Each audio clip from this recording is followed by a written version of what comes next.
आमच्या सर्वांच्या लाडक्या आपल्या शाळेच्या मुख्याध्यापिका भोसले मॅडम आणि आज हसतमुख असणाऱ्या आणि नेहमीच तुम्हाला मदत करणाऱ्या आपल्या शेजारच्या शाखेतील प्रमुख पाहुण्या म्हणून धनावडे मॅडम लाभलेले आहेत. त्याचबरोबर आपल्या शाळेच्या उपशिक्षिका कांबळे मॅडम, माझं सर्व सेवकवृंद आणि ज्यांच्यासाठी या कार्यक्रमाचं आयोजन केलेलं आहे तुम्ही सातवीची चिमणी पाखरे. आता म्हणणार मॅडम आज गोड गोड का बोलताय? तर तुम्ही या शाळेत अगदी बालवाडीपासून आहात. त्यानंतर मध्ये काही मुलं 5वीला आली, काही 2री 3रीत आली. असं करत तुमचा हा प्रवास गेली 8-9 वर्ष हा प्रवास चालू होता. त्या जिजामाता शाळेशी तुमचं एवढं घट्ट नातं झालेलं आहे की आज तुम्हाला शाळा सोडून जाताना घेवर येतोय का? ठीक आहे. तर पाहता या शाळेत आपण हे करत असतानाच आपण कोरोनासारख्या मोठ्या संकटाला सामोरं गेलं. मगाशी पण तुम्ही भाषणात वगैरे सांगितलं. तर खरोखरच या कोरोनाचा आपल्या सगळ्यांनाच खूप मोठा फटका बसला होता.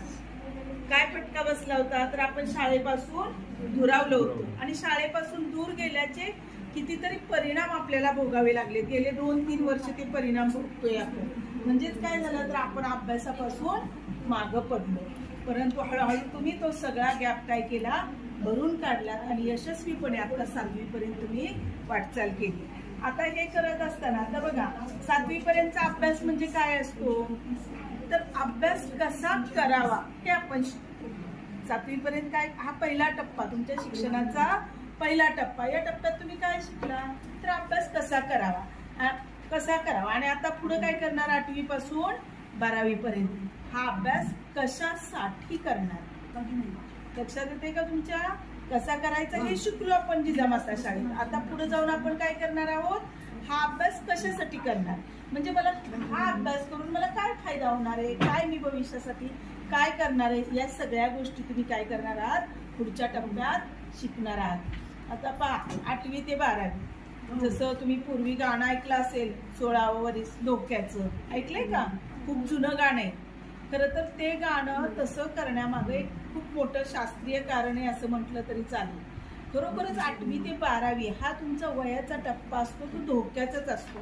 का धोक्याचा म्हटलं या टप्प्याला, तर यामध्ये तुमच्यात शारीरिक बदल होत असतात, मानसिक बदल होत असतात, भावनिक बदल होत असतात आणि ह्या सगळ्या बदलांचा परिणाम आपल्यावर होतो. म्हणजे तुमच्यासारखेच आम्ही पण तुमच्या या टप्प्यातून बाहेर आलेलो आहोत. आत्ता इथं आम्ही आलोय म्हणजे कधीतरी आम्ही 7वीत होतो, कधीतरी 8वीत होतो, कधीतरी आम्ही 12वी केली होती. म्हणजे हा तुमच्यात जो आत्ता बदल होतोय तो आमच्यात सुद्धा कधीतरी